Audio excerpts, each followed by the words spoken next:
Charged with killing her 3 young kids was back in court today. And actress Shannon Doherty is diagnosed with breast cancer again. 12 at 12 starts right now. 12 minutes, no commercials, on TV and on the go on the 12 News app, Facebook and YouTube. Hey guys, it's Tram here. In today's Talker, in light of President Trump's State of the Union address tonight, how confident are you in the state of our union? Very confident, somewhat confident, or not confident at all? Cast your vote right now at 12news.com/bullhorn or comment down below if you're watching on Facebook or YouTube. The results just minutes away. Hashtag most clicked. Here are the stories piquing everyone's interest right now. The Phoenix mother accused of murdering her 3 young children was back in court. Rachel Henry pleaded not guilty to murder charges in the suffocation deaths of her 3 young children.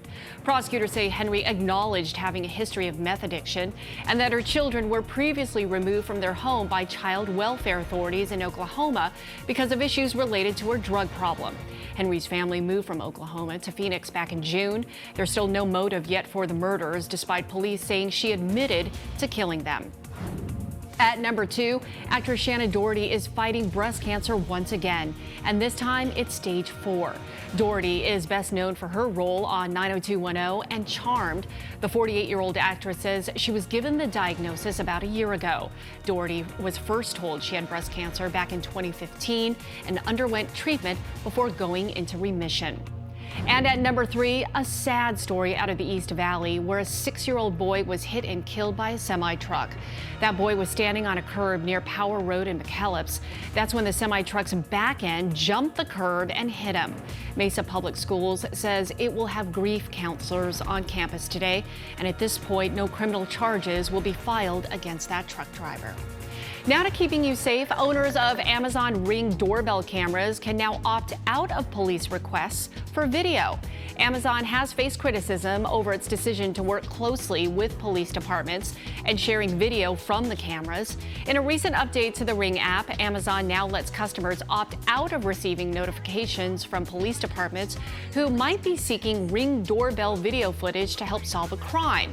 You'll no longer get blanket requests if your camera happens to be near a crime scene, but if you post videos publicly, well then police will still be able to see those videos. Now to Pulse on Health. When it comes to texting and walking, you know better than that. We've all seen those people, right, with their heads down, crossing the street and totally engrossed on their phones.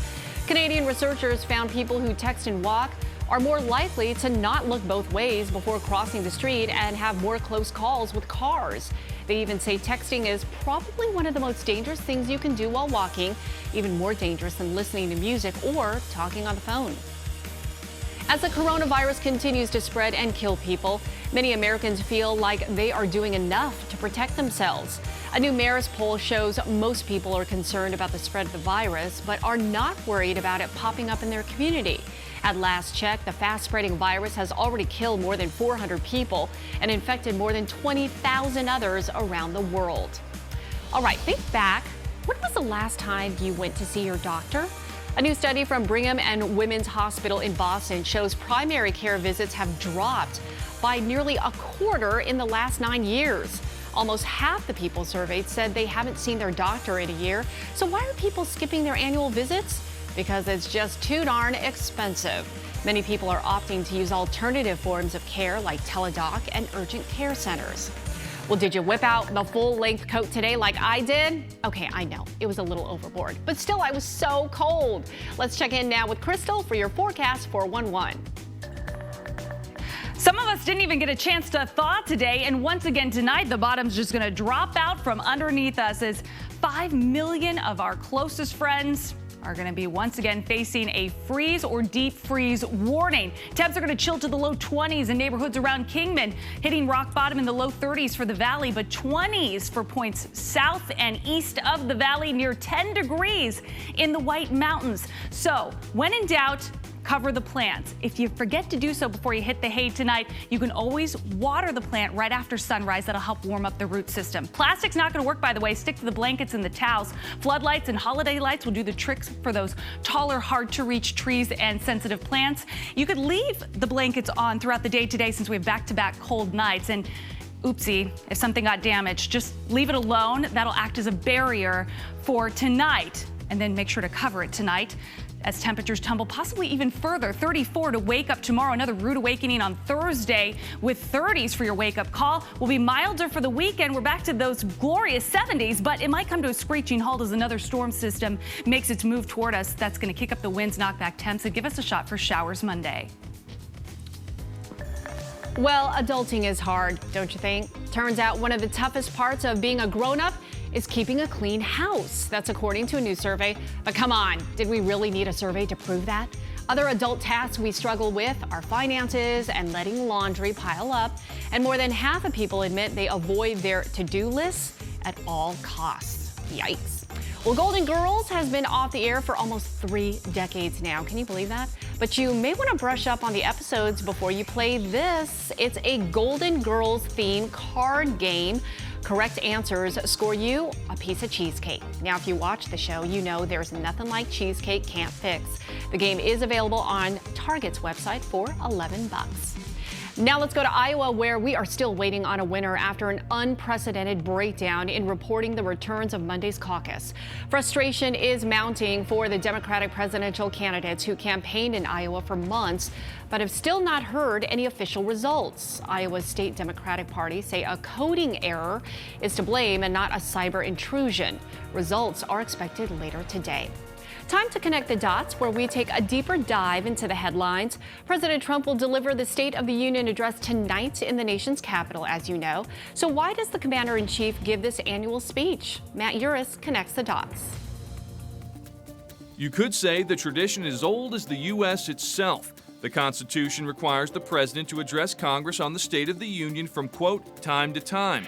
The yearly speech was first known as the annual message and wasn't officially called the State of the Union address until 1947. Originally, it was a lengthy report on the executive branch and also focused on the budget and economy. But in 1913, President Woodrow Wilson turned it into a platform to rally support for his agenda. So how much time should you set aside if you plan to watch the whole thing? Well, last year, President Trump's speech lasted 1 hour and 22 minutes, and that's not even the longest one in history. Former President Bill Clinton holds that record at just shy of 1 hour and 29 minutes. And that's connecting the dots.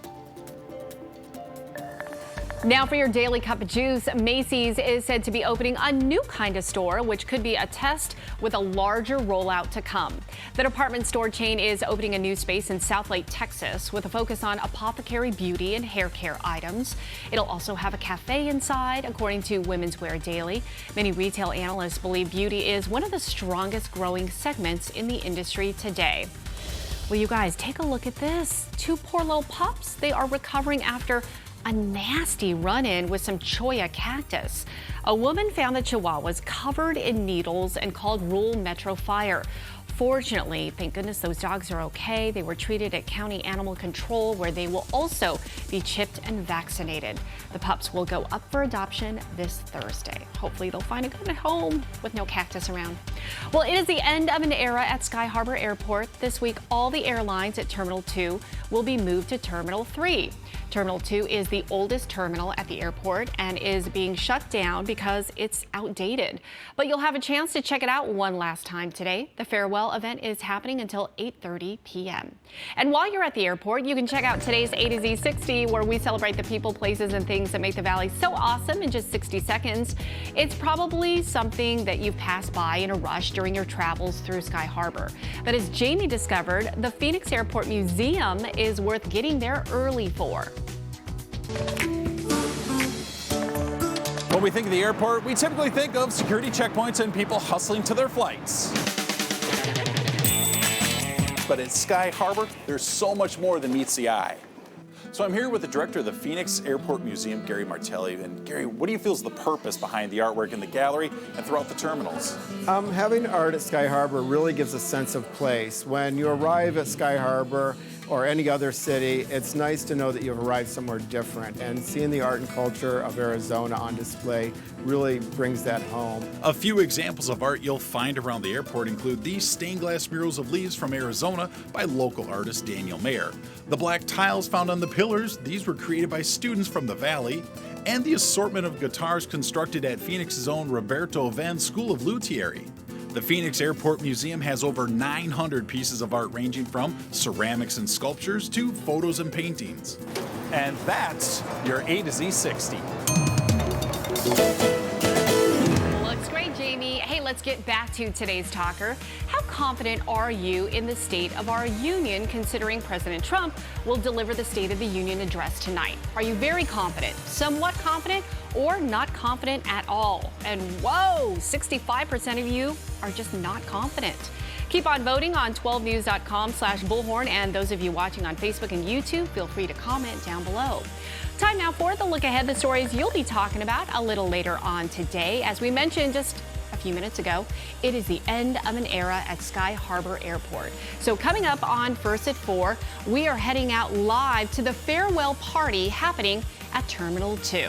And that's your 12 at 12, the facts on everything you need to know in just 12 minutes, no commercials. We're always on, anywhere, anytime on 12news.com, the 12 News app, and our socials as well. Make it a wonderful day, bundle up, and we'll see you back here again soon.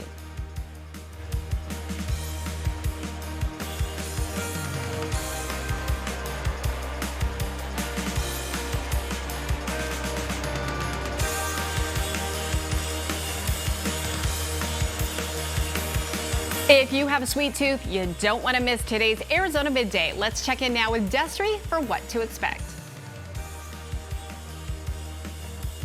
Coming up on Arizona Midday.